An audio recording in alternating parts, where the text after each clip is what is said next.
Yes Bilal, am I audible? आवाज आ रही है मेरी?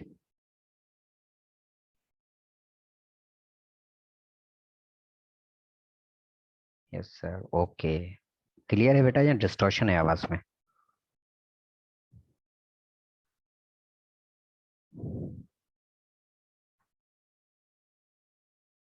Okay Mohammad Bilal.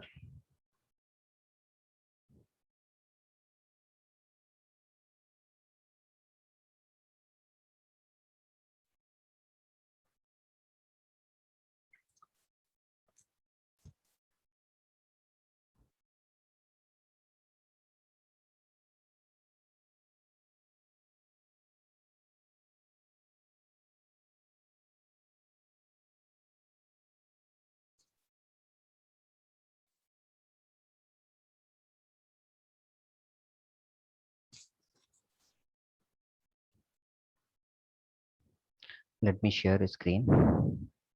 Yes, that I can start it again. The second code.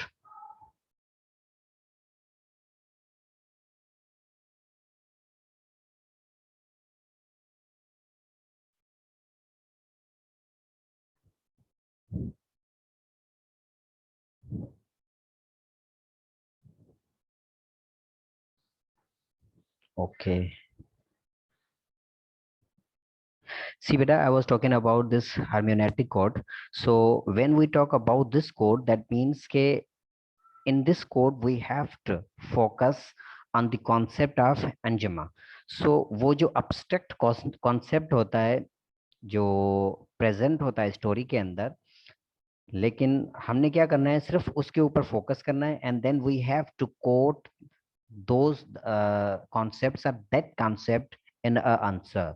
अब वो जो abstract concept है, whether that is present at one place, whether that is present at two places or three places, we have to quote them and explain them in our answer script.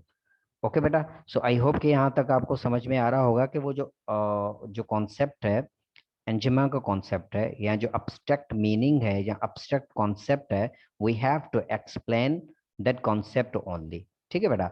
अब उसमें क्या होता है कि उस concept को हम दूसरे वर्ड्स में अनटोल्ड रियलिटी कहते हैं या अनटोल्ड थिंग्स कहते हैं. In the text which are simply inferred, उनको हम सिंपली इन्फर्ड करते हैं. जो रीडर्स होते हैं या जो क्रिटिक्स होते हैं, they infer the abstract concept, the untold things, untold reality. Not these are only inferred, not mentioned in the text, or we can say that abstract ideas like untold reality, Nightingale and the Rose, is that boy is materialistic, and it is only bird who's true follower of love and morality. See beta, जब आप Nightingale and the Rose को पढ़ते हैं, when you will read its original text, then you would come to know that there's nothing written in the story that the love sorry, the bird is the follower of morality. जो bird है, nightingale है, वो morality का follower. It is not written over there that it is not that the the bird is very inspired from the boy and he is following him because he is the follower of love. So see, these are the untold realities present in the story.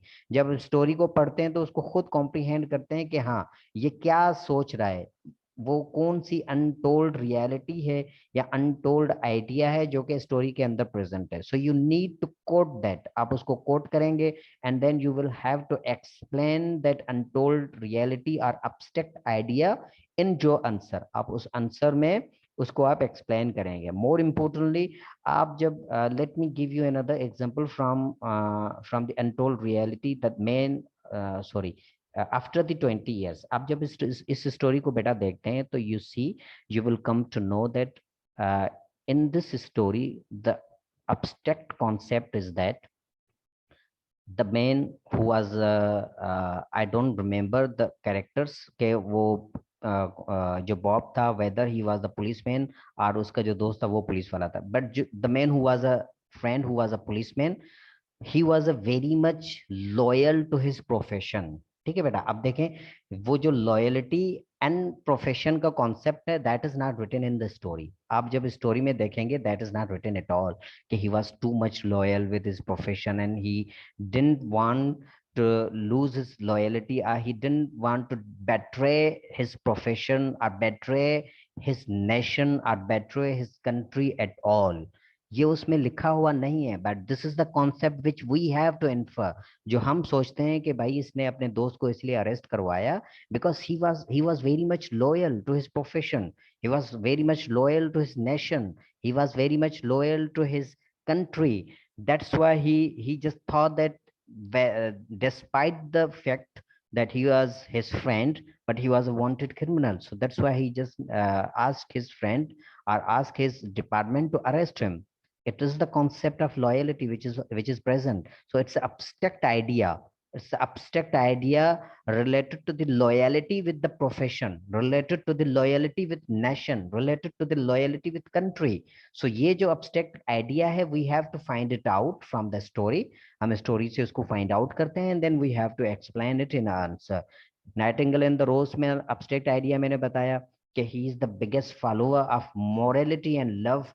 तो ये morality and love वाला concept आपको वहां पर written में नहीं मिलेगा. You have to find it out from the story. You have to comprehend it by yourself. आपने उसको खुद comprehend करना है. स्टोरी को जब पढ़ेंगे तो आपको पता लग जाएगा. Then you will have to explain it. एक point.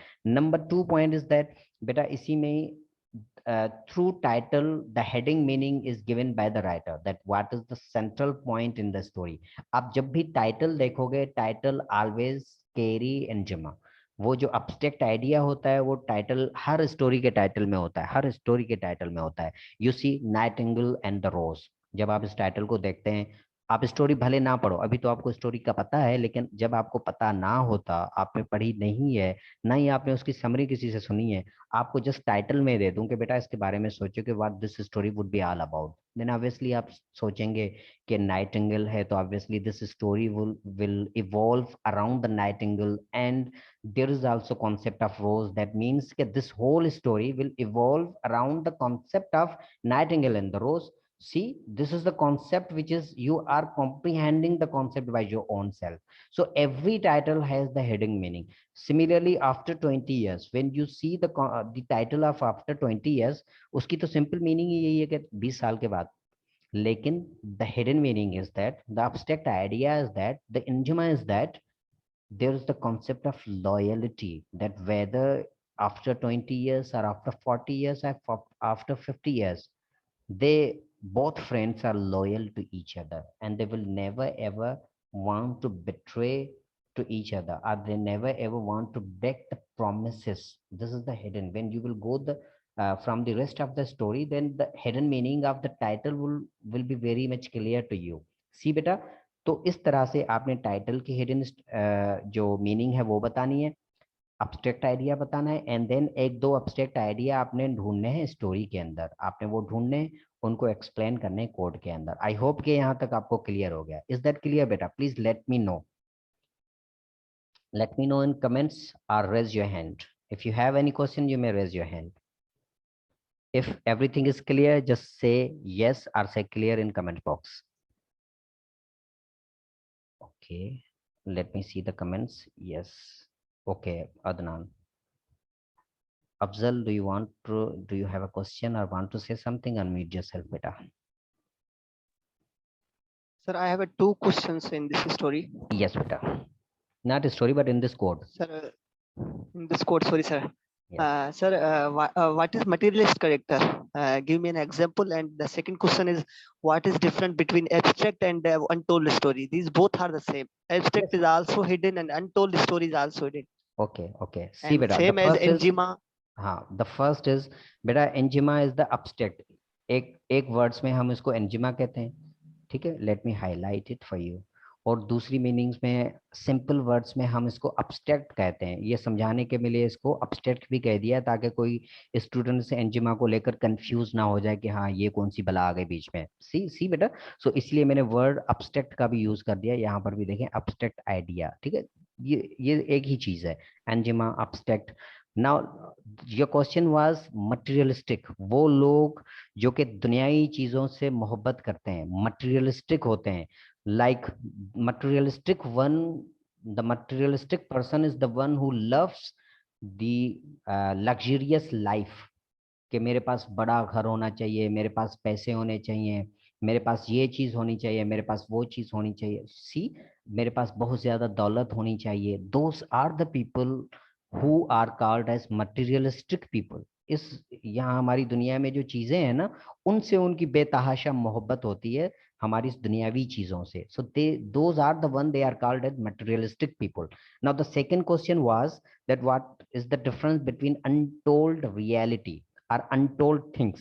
बेटा वन वे और अदर वे दोनों चीजें एक ही है, लेकिन दो टर्म्स हैं कि कभी कभी हम क्या कहते हैं कि एक ऐसी रियलिटी बता देते हैं, वो रियलिटी होती है जो कि बताई गई नहीं है लेकिन एक्सप्लेन की गई है उस स्टोरी के अंदर अब्स्ट्रैक्ट आइडिया के through.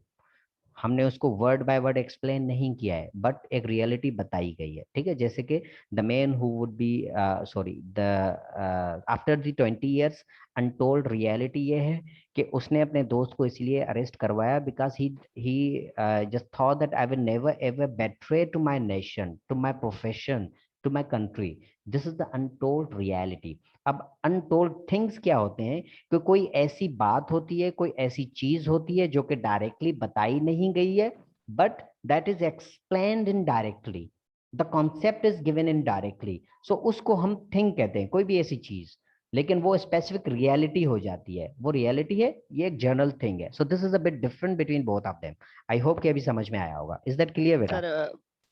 Sir, materialist should be a noun or anything. For example, love can be materialist or a girl can be materialist.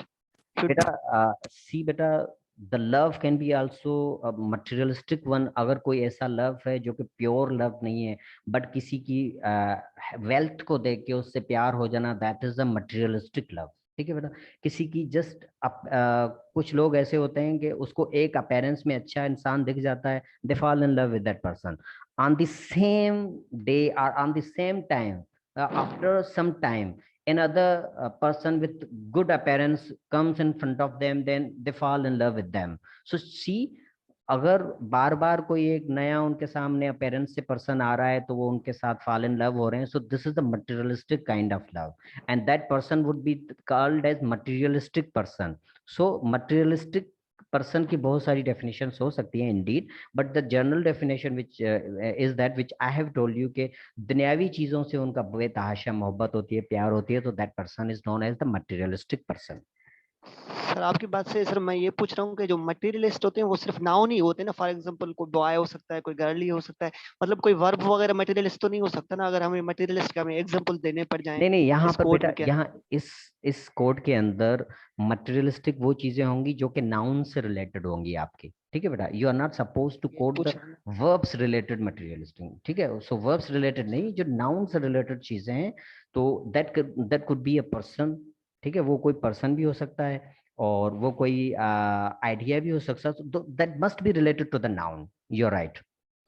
Okay sir. Sir उसमें जैसे कि nightingale and the red rose में sir वो जो lizard वाले होते हैं, जो अदर एनिमल होते हैं, वो मटेरियलिस्ट होते हैं ना, क्योंकि उसके No, ऊपर those are हंसते not हैं। materialistic at all, but they can be called as ignorant, or they are not the follower of lover, so they have nothing to do with the materialistic approach. But the boy is the materialistic, and the girl is materialistic because the girl sir thrown the rose into the dustbin and said that I'm going to the party with someone else, and who has brought me the necklace or the jewelry. So see, that is the materialistic approach. Sir sir necklace के अंदर से sir हमें materials की कोई example बताएं sir. ये तो मतलब हो गया The उसका। necklace, the necklace. जी सर, इसके दी अंदर से हमें नेकलेस के अंदर मटेरियलिस्ट बेटा, की। उसकी जो दी नेकलेस के अंदर जो मिसेस मेलाडी होती है, वो जो मेन कैरेक्टर है स्टोरी का, that is the she is the materialistic woman because all the time when you will go through the story, जब आप स्टोरी को देखेंगे, उसको पढ़ेंगे, तो स्टोरी की बिगनिंग से ही स्टोरी स्टार्ट ही ऐसे होती है कि वो इमेजिन कर रही होती है कि I want to deserve the luxurious life. मैं इस जिंदगी को यहाँ ऐसे गुजारने के लिए पैदा नहीं हुई हूँ। I am born to enjoy the luxurious life, the jewelries, to enjoy the big house, good meal, such kind of concept is given there. So she is very much materialistic, और उसी materialistic approach की वजह से क्या होता है कि जब उसको पार्टी में जाना होता है तो उसका हस्बैंड वो इनविटेशन लाता है, she becomes very much sad, वो बहुत उदास हो जाती है, because she start thinking that मेरे पास वो अच्छे कपड़े नहीं है, मेरे पास ज्वेलरी नहीं है, तो उसके हस्बैंड ने उसको कपड़े दिलाए। बट बिफोर द पार्टी, 2-3 दिन पहले वो दोबारा शी स्टार्टेड क्राइंग कि I do not have the jewellery, then she went her friend and she borrowed the jewellery, a necklace, उसने नेकलेस उनसे बोरो किया। तो वो जो नेकलेस है, सो उसके नेकलेस के आने के बाद इनकी जिंदगी में जो सफरिंग्स, प्रॉब्लम्स एंड इश्यूज आए हैं वो बिकॉज ऑफ द नेकलेस। अगर वो नेकलेस वो लेते ही नहीं, मटेरियलिस्टिक अप्रोच इनकी होती नहीं, तो वो 10 साल तक जो अब्स्ट्रैक्ट पावर्टी का शिकार है, जितने सफरिंग्स एंड प्रॉब्लम्स का ये हस्बैंड एंड वाइफ शिकार है, तो ऑब्वियसली उनके नहीं होते अगर उसके पास मटेरियलिस्टिक अप्रोच नहीं होती। तो these all things are related to the materialistic approach in the necklace story. Yes, sir. Sir, last question is, sir, please give me some example of Injima from necklace. From necklace, Enjima, the first and the most important, I will give only one example, which is about the title of the story. Sir, Simple. Let me explain बेटा, yes, sir. Complete करने दें। जब title को देखते हैं तो हमें पता लगता है कि नेकलेस एक ऑब्जेक्ट का नाम है जिसको गले में पहना जाता है, ठीक है। This is simple. और एंजिमा या अब्स्ट्रैक्ट मीनिंग इसकी क्या है, वो ये है कि it is the necklace which brought great sufferings on the couple. It is the necklace, whenever it is discussed in the story, it brought some great changes or some great difficulties in the lives of the people. जब भी necklace का story में जिक्र होता है, first time necklace का जिक्र होता है when she sees the necklace, अपनी दोस्त के पास जब लेने जाती है, वहां से वो डब्बे में से निकालती है तो शी स्टार्ट ट्रेम्बलिंग, उसके हाथ कांप रहे थे नेकलेस को देखकर। सी, जब भी नेकलेस का जिक्र हो रहा है तो कुछ ना कुछ खराब इनके साथ हो रहा है। देन सेकेंड टाइम नेकलेस का जिक्र होता है when they were coming, they came back from the party, when she touch her neck, के वहां पर नेकलेस तो है ही नहीं, द नेकलेस वाज लॉस्ट। जैसे ही necklace, it was not the necklace which was lost, but it was there all the savings, it was there happy life which was lost. And the third time जब वो necklace discuss होता है तो वो उसको जाके एक एक्सपेंसिव नेकलेस लेके आते हैं, जबकि वो नेकलेस जाली था। और एक्सपेंसिव नेकलेस लेते हैं इतनी बड़ी रकम में, इतने बड़ा लोन लेकर वो लेते हैं, तो सारी जिंदगी 10 सालों तक उसका लोन उतारे होते हैं। फोर्थ टाइम जब वो नेकलेस बेटा डिस्कस होता है स्टोरी के अंदर, तो आखिर में पता लगता है कि वो नेकलेस ही जाली था। दैट मीन्स सी बेटा कितनी हिडन मीनिंग है नेकलेस के पीछे, कि एक नेकलेस ने इनकी जिंदगी को तबाह बर्बाद कर दिया। तो this is the enigma, this is the abstract concept given in the story of necklace. समझ में आया? यस बेटा Afzal, did you understand? Yes Abdullah. Yes बेटा। सर यहाँ पर किसी ने शायद क्वेश्चन पूछा था कि मटेरियलिस्टिक जो है थिंकिंग बॉय की भी हो सकती है, गर्ल की भी हो सकती है, और यहाँ पे जो है ये भी कहा गया कि जो है लव भी मटीरियलिस्टिक हो सकता है। तो सर वो तो लव ही नहीं है ना जिसमें जो है मटीरियलिस्टिक थिंकिंग हो। वी बेटा कैन सी, से दैट हाँ हाँ बताओ, इट्स पूरा अ करे क्वेश्चन। सर क्वेश्चन पूरा करना। Sir it's a way through which we can complete our needs, but we can't say that is a love. Beta, see, we are not going in the debate of love, that whether the love is the materialistic or not. All we are concerned about how to portray the concept of materialistic in this code. वो अगर आपको suppose if the story is given like nightingale in the rose, then obviously the concept of materialistic would come in this code, कि उसको आपने code कैसे करना है। हमने बस उसको कोड करना है, उसको एक्सप्लेन करना है, बट उस डिबेट में नहीं जाना है कि लव कैसा है, वो अपनी नीड्स को सेटिस्फाई करने के लिए करते हैं या किसी मजबूरी में करते हैं, किस लिए करते हैं। तो वो उस हम कॉन्सेप्ट में नहीं आएंगे, ठीक है बेटा। So we are not going to make us confused in this regard. So we are also here to ask question to get response. Sir, we are also here to, हाँ अब्दुल्ला आपका हो गया ना क्वेश्चन बेटा। बेटा इफ अगर इससे related, इस कोड से रिलेटेड बेटा, you have to be specific. इस कोड से रिलेटेड अगर आपके पास कोई कंफ्यूजन है या अब्स्ट्रैक्ट आइडिया जो हम पोर्ट्रे करेंगे स्टोरी के अंदर, स्टोरी से लेके अपने आंसर में जो पोर्ट्रे करेंगे, राइट डाउन करेंगे, उससे रिलेटेड कोई कंफ्यूजन है तो you may ask me, you may raise your hand बेटा। अब्दुल्ला, आई होप कि आपको मेरा आंसर मिला होगा। If please let me know in the comment box.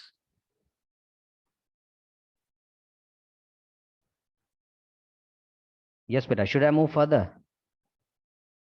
Okay बेटा अब्दुल्ला।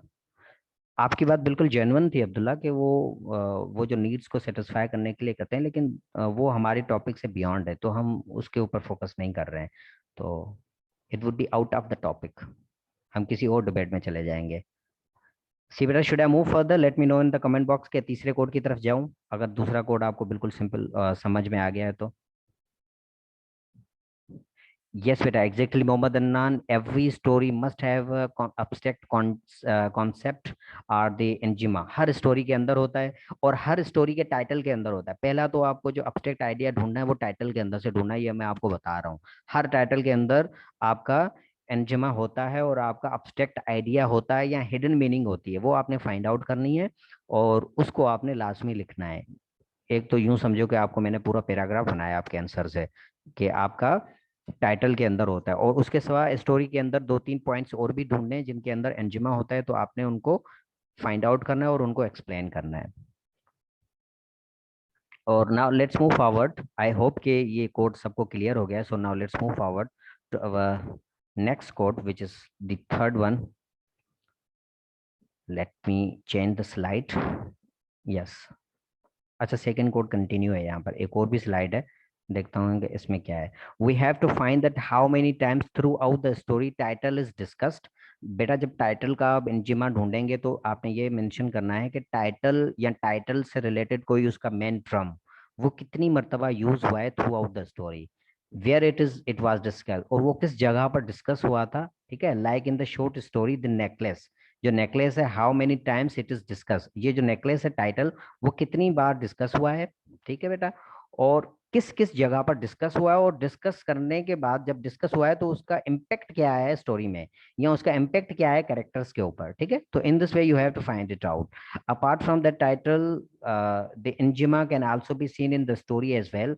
टाइटल के सिवा दूसरी स्टोरी में भी आपको एंजिमा मिल जाएगा। See, like in after 20 years may be the cop who came up first was his friend. ये भी एक एंजिमा हो सकता है बेटा कि जो पहला पुलिस वाला आया था जो दरवाजे बंद कर रहा था, डोर्स को क्लोज कर रहा था। सो ये कौन है? DEEL1, ही इज ट्राइंग और she is trying to enter in the class, but this name is not appropriate, so I am not going to allow him और हर। आपका जो ग्रुप है उसमें बता दें कि ये शी ही और she need to change her name then come, I am not allowing. So see बेटा, वो जो कॉप था अब ये कंफर्म नहीं है कि वेदर ये यही उसका दोस्त था, उसके साथ इंटरोगेट करके आगे चला गया और उसको पता लग गया कि ही इज माय फ्रेंड। तो ये जो है दिस इज द एंजिमा। ठीक है, this is the abstract idea which we need to understand और which we need to comprehend by our own self, तो हम खुद उसको कॉम्प्रिहेंड करते हैं। And the second event can be that, that means you have क्या है, and the second event can be that, छोड़ दें इसको, इग्नोर कर दें बेटा, टाइपो है। That means you have to find such action which is giving hidden meaning. आपने वो एक्शन ढूंढना है जो कि हिडन मीनिंग बता रहा है, या इनडायरेक्ट कोई चीज एक्सप्लेन करना है, या कोई अब्स्ट्रैक्ट कॉन्सेप्ट दे रहा है, तो you have to find that event only and you need to explain it in the concept of enigma. I hope कि यहाँ तक आपको समझ में आ गया होगा। ठीक है बेटा,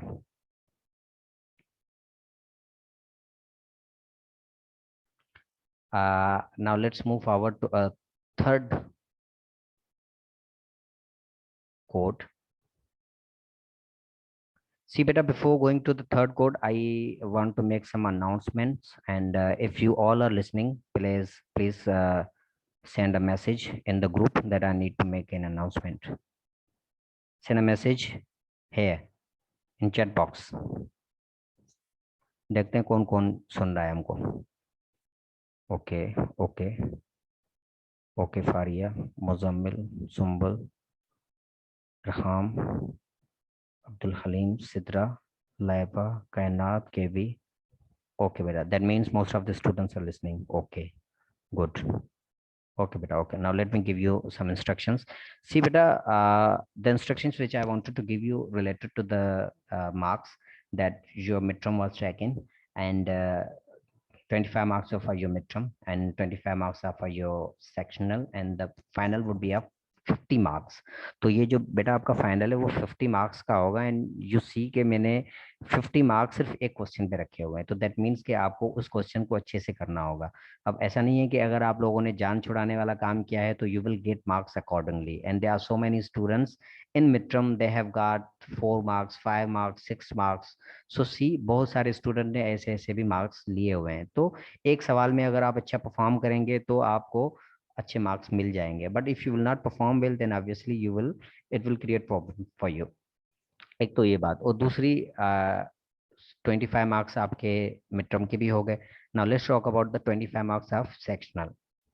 See whether there are many students who had given their presentation in physical classes। तो उन्होंने जो presentations दे दी थी तो उनको तो हो गया था 10 मार्क्स फॉर प्रेजेंटेशन। तो अभी online class sorry online presentation भी आप लोगों ने देनी है। Now you have to manage your time कि whether you are going to give your presentation on Saturday या संडे, इन दोनों में से एक दिन आप लोग खुद से डिसाइड करें। और जिस दिन भी आप हैं, आई वुड से कि आप कुछ सैटरडे के दिन दे दें और कुछ संडे के दिन दे दें, ताकि आप लोगों के ऑनलाइन प्रेजेंटेशन हो जाएं और 10 मार्क्स आपको वो भी अवार्ड हो जाए। ठीक है बेटा। And the second thing is, ये तो हो गए 10 मार्क्स। उसके सिवा 5 marks are for your class participation, class discussions. अगर आपको याद होगा कि आपके CR and GR मुझे लिस्ट देते थे जिसपे जो लोग पार्टिसिपेट करते थे उनके नेम्स लिख के देते थे ना, I will give 5 marks to all of them. और लिस्ट अभी भी मेरे पास पड़े हुए हैं।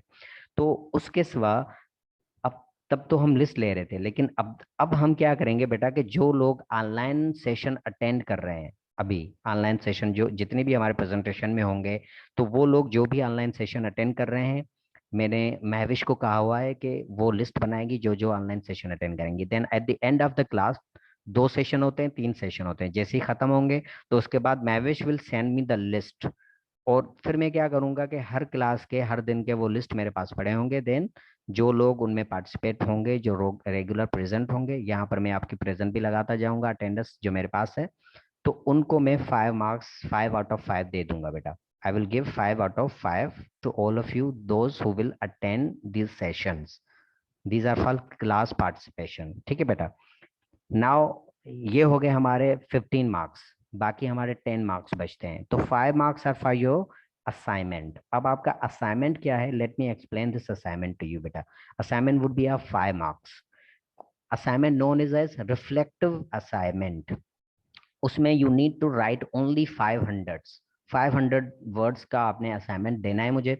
उसमें क्या करना है, जो लोग जिन्होंने फिजिकल क्लास में प्रेजेंटेशन दी थी, so they have to mention in their reflective assignment are those students who will give their online presentation. So assignment would be on the same topic on which you have given your presentation. See, so assignment would be reflective, like when you were giving your presentation, whether through online mode or in physical class, what was your experience. You need to share your experience in 250 words कि what you are feeling before presentation से पहले आप क्या feel कर रहे थे, what was your feelings in between the presentation, जब आप प्रेजेंट कर रहे थे उसके in between में what you were feeling, वो भी बताना है। And when you were done with your presentation, जब आपने वो प्रेजेंटेशन दे के आप रिलैक्स हो गए, चाहे आपने वो प्रेजेंटेशन ऑनलाइन दी है या इन कैंपस दी है, तो उसके बाद आप क्या फील कर रहे थे। So see you have to write your experience. आपने खुद का एक्सपीरियंस बताना है, वो प्रेजेंटेशन वाला एक्सपीरियंस जो भी आपका है, 250 वर्ड्स में वो एक्सपीरियंस बताना है। एंड द सेकेंड पार्ट में उस असाइनमेंट में आपने क्या करना है कि उस टॉपिक के ऊपर जिस पर आपने प्रेजेंटेशन दी है, व्हाट काइंड ऑफ लर्निंग, वो जो या what kind of knowledge you have got on that topic. उससे पहले आपके उस टॉपिक की क्या नॉलेज, कितनी नॉलेज थी, आपकी कमांड उस टॉपिक की कितनी थी, लेकिन जब आपने उसकी प्रिपरेशन की, उसकी तैयारी की, तो उसके बाद now how confident you are that you have good command over that topic, what kind of knowledge you have got from your presentation, and that aspect must be related to the 250 words। तो मिला जुलाकर ये 2 points आपने explain करने हैं, अपने लिखने, and 500 words में लिखने हैं। एंड यू हैव द, इसकी लास्ट डेट सबमिशन है। सपोज हमारे डिपार्टमेंट में लास्ट पेपर, आप टाइम टेबल को खुद देख लीजिएगा, मैं भी बाद में चेक करूंगा। मैं एक एग्जांपल दे रहा हूं, अगर हमारा डिपार्टमेंट का टाइम टेबल में आखिरी पेपर 1 जुलाई को है, तो last date for your this assignment would be 8 July, एक हफ्ता आखिर में मैं दूंगा। ठीक है, 8 July would be the last date. and till the 8th July, each and every student will have to submit their assignments to the Mavish and Afzal. जो अफजल के साथ कंफर्टेबल हैं वो उसको सेंड करेंगे और जो मैविश के साथ हैं वो मैविश को सेंड करेंगे. And I will take these assignments from them and then will read the assignments and will give you the marks. Is that clear बेटा? एंड बाकी जो हमारे 5 मार्क्स बचते हैं, 5 मार्क्स रिमाइनिंग, तो सी बेटा में रिसर्च क्वेश्चन रिसर्च पेपर है, उसका लिंक फॉरवर्ड करूंगा आपके व्हाट्सएप ग्रुप के अंदर. 3 रिसर्च पेपर हैं, 3 लिंक्स हैं, तो एक लिंक फॉरवर्ड करूंगा, उसके लिए आपके पास 24 आवर्स का टाइम होगा. दूसरा भी करूंगा, तीसरा. हर लिंक के ऊपर आपको मैक्सिमम 5 मिनट लगेंगे. आपने उस लिंक को गूगल डॉक्यूमेंट है उसको ओपन करना पड़ेगा और वहां पर अपना ईमेल टाइप करना पड़ेगा and then you have to read the question and give the responses. आपके रिस्पॉन्सेस भी मेरे पास रिकॉर्ड हो जाएंगे और आपका ईमेल भी आ जाएगा. तो आपके ईमेल के through I will give you marks. अब 3 जो लिंक हैं, हर लिंक पे आपका रिस्पॉन्स मेरे पास रिकॉर्ड होगा. सपोज फर्स्ट लिंक पे मैंने 1 मार्क रखी हुई है. जो लोग उसको फिल आउट करेंगे, सबमिट करेंगे अपनी ईमेल के थ्रू, मैं उसको चेक करूंगा. जिन लोगों ने भी रिस्पॉन्सेस दिए होंगे उनको मैं 1-1 मार्क दे दूंगा. फिर दूसरे पे जिन्होंने फिल आउट किया है उसके ईमेल्स चेक करूंगा एंड देन उनको मैं उस पर 2-2 मार्क्स दूंगा. एंड फिर तीसरे को देखूंगा, तीसरे पे भी जिनने किया है तो उनको मैं 2-2 मार्क्स दूंगा. दैट मीन्स अगर आप ये 5-5 मिनट के 3 लिंक्स 15 मिनट्स लगेंगे, आप फिल आउट करेंगे तो 5 marks are in your pocket as well. तो ये भी 5 मार्क्स मैं इस तरह से दूंगा. आई होप के सेक्शनल मार्क्स का कॉन्सेप्ट क्लियर है. इज दैट क्लियर बेटा to all of you? You want to ask, please raise your hand.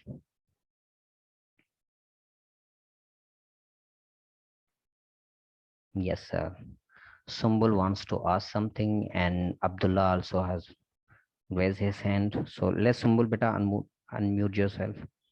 Sumbul. Unmute yourself beta.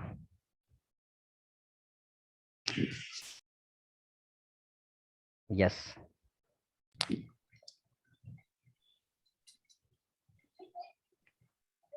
Yes beta, say it. Okay, Sarmant. Yes beta.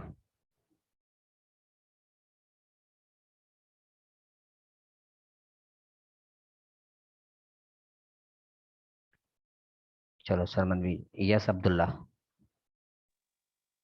Sir presentation के हवाले से पूछना था कि presentation की timing कितनी होनी चाहिए, मतलब कि कितने मिनट की पर पर्सन या पर स्टूडेंट की प्रेजेंटेशन होनी चाहिए? बेटा पर student must be related to the maximum 5 minutes. उससे कोशिश करें ऊपर अगर कोई जाता है 1-2 मिनट, लेकिन ज्यादा नहीं चाहिएगा.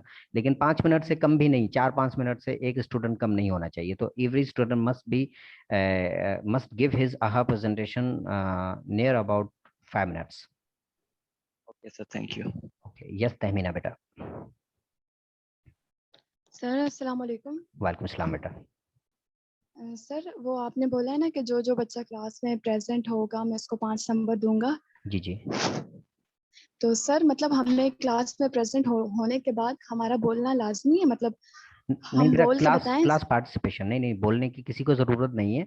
आई हैव आस्क्ड मैविश को आज मैंने मैसेज कर दिया था कि जो भी स्टूडेंट्स हमारे आज ऑनलाइन सेशन लेंगे तो उन सब की वो अटेंडेंस मेंटेन करेंगी. तो उसकी बाद में वो मुझे तस्वीर भेजेगी या वो फाइल मुझे फॉरवर्ड करेंगी. तो बस आपकी अटेंडेंस होना लाजमी है. It is not necessary to talk और टू डिस्कस समथिंग. वो फिजिकल क्लासेस में ये था कि डिस्कस करना जरूरी था, लेकिन ऑनलाइन क्लास में प्रेजेंट होना जरूरी है. ओके बेटा, I hope it is clear. Sir yes.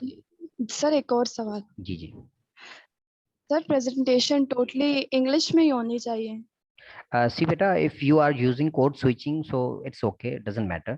को मैं वो बिल्कुल इंजेक्ट नहीं कर रहा हूँ कि but I would prefer if someone would give presentation in English only, I would prefer it, I would appreciate that more.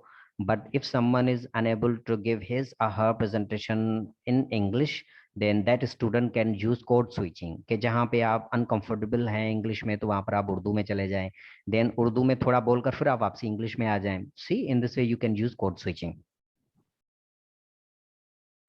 Ji sir सही, थैंक यू. ओके बेटा. ओके. सिद्रा. यस सिद्रा बेटा.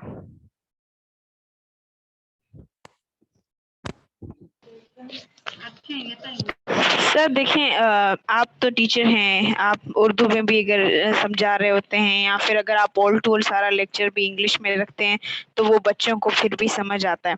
लेकिन मैंने आपके शायद कुछ रिकॉर्डेड लेक्चर्स भी थे यूट्यूब पर जहाँ पर बच्चों ने प्रेजेंटेशन दी है और उन्होंने पूरी वो इंग्लिश में ही दी है, but it was like like reading a paper, तो वो इस तरह था। नहीं, वो तो मैंने मैं कमेंट्स चाहती किए हूँ थे कि बेटा। मैं क्या करता हूँ कि जी सर। हर प्रेजेंटेशन के बाद मुझे पता लग जाता है। आज भी जी सर। मैं फर्स्ट सेमेस्टर वाले स्टूडेंट से प्रेजेंटेशन ले रहा था। तो मैं जब जी फिजिकल क्लास सर। में मैंने पढ़ाया तो मुझे बच्चों का पता है कि वो ऐसे ऐसे टर्म्स यूज कर रहे हैं, तो ऑब्वियसली उनके पास पेपर पे लिखा हुआ था। So they were reading the जी सर। पेपर, और जो मुझे जैसा फील होता है कि this student is reading the paper, तो obviously I will give less mark to that student. और जो कॉन्सेप्चुअली बता रहा है उसका भी पता लग जाता है थ्रू द एक्सपीरियंस। तो जी sir. Sir my purpose is to ask that कि अगर हम अपनी, जैसे आपने अभी कोड स्विचिंग का हमें बताया कि अगर हम उसी तरीके से अपनी प्रेजेंटेशन को रखते हैं, because we are not like our experience teacher, कि हमें पता हो कि इंग्लिश में भी हमने किस तरह पोज करके फिर बात करनी है, वी डोंट नो दैट। तो इस तरीके से अगर हम वो कोड स्विचिंग वाला रखते हैं कि हम अगर अपनी प्रेजेंटेशन के दौरान कुछ उर्दू भी इस्तेमाल कर रहे हैं और फिर देन इंग्लिश, सो हाँ, that would be totally very all right good बेटा। फॉर द स्टूडेंट्स कि जो हमारी प्रेजेंटेशन को सुन रहे हैं। सी बेटा, this is what which I told to Tahmina as well कि बेटा you are allowed to use code switching. ये मैं हर अपनी क्लास में ऑनलाइन में जो भी मैंने पहले प्रेजेंटेशन दिए उनको मैंने पहले बताया हुआ था, उनके whether in their WhatsApp group or through the online class, कि you are allowed to use code switching. But if someone is जी sir. Giving all the whole the presentation in English, then अब उसका ये भी मकसद नहीं है कि पूरी प्रेजेंटेशन उन्होंने अपने, तो अब उसका ये भी मकसद नहीं है कि उन्होंने अपनी पूरी प्रेजेंटेशन अपनी नोटबुक में छापी हुई है and then they are just reading it aloud because we can not see them, we are unable to see them whether they are reading or they are just giving conceptual presentation. So see beta, so that reading is allowed, वो ऐसी presentation दे के अपनी जान तो छुड़ा रहे हैं, but you see हमें तो पता लग जाता है बीइंग अ स्टूडेंट। देखें, you are student of third semester, तो आप थर्ड सेमेस्टर की स्टूडेंट हैं, तो आपको पता लग गया कि that student was paper reading, using the paper and he was reading each and everything from the paper. See, अगर आपको पता लग सकता है तो आप सोचेंगे टीचर को उससे ज्यादा कितना पता लग सकता है। तो वी आर हैबिचुअल, हमें हमारे साथ ये रोजाने के सीन होते हैं जो हम फेस कर रहे होते हैं, तो अब इनको रोजाना देख देख कर सुन सुन कर इतना एक्सपीरियंस है कि यूं फौरन से पता लग जाता है। So that student will get less marks obviously, but the student who is giving his aha presentation through his aha own concept, obviously that student would be very much appreciated and that student deserve to be awarded more marks than the student who has just given a presentation through the paper reading. See, there must be difference between both of them. So ये एक difference है जो कि लाजमी होना चाहिए। And if some and more importantly, we all are not native speakers at all, हम native speakers English के नहीं है। So I never expect from all of you to be like a native speaker. मैंने ये नहीं कहा है, कभी भी नहीं कहा है। Neither I say that I am like a native speaker. I also use code switching many a times. I give my lecture in English. Sometimes I use code switching. Sometimes I give my lecture in Urdu. So you see, these are the things which are happening around here. So you may use code switching, but if someone is good at speaking, अगर कोई ऐसा student जो कि good है speaking में, and there are also some students they are very good than me as well in speaking. So if someone is very good at speaking, so he or she must give his her presentation in English only, and it is good for his sake only. So if someone wants to use code switching, then that students also is allowed to use the code switching, but paper reading should be avoided. जो paper reading करेगा बेटा, मुझे पता लग जाएगा उसको less marks मिलेंगे, तो you should avoid the paper reading. I hope it's clear now. Yes, Sidra, beta, it's clear. Let me know and comment. Can we include related topics of the presentation topic in the? Yes, obviously, beta, you can do that, Naila. More importantly topic आप जितने भी हमने पढ़े हैं वो आप अपना खुद चूज करें। हमारी जो कोर्स आउटलाइन है उसमें से को भी, चाहे हमने उसको पढ़ा है या नहीं पढ़ा है, अगर आप उसके ऊपर प्रेजेंटेशन देना चाहते हैं तो you are allowed to give your presentation on topic of your own choice. तो आप उस पर खुद प्रेजेंटेशन बनाएं, then you must make a PPT as well, beta. Without PPT, it is pretty hard for me to comprehend the things, because PPT is very much important. So you must make your PPT as well. And before presentation, you have to send your PPT in a WhatsApp group. I will download it, and then when you will come to present, then I will share your PPT here. Then your slides will be visible to all these students and to me as well, and to you as well. Is that clear, beta? Okay, now less than 1 minute is remaining in this session. So this session is going to be expired. Now the third and the final session would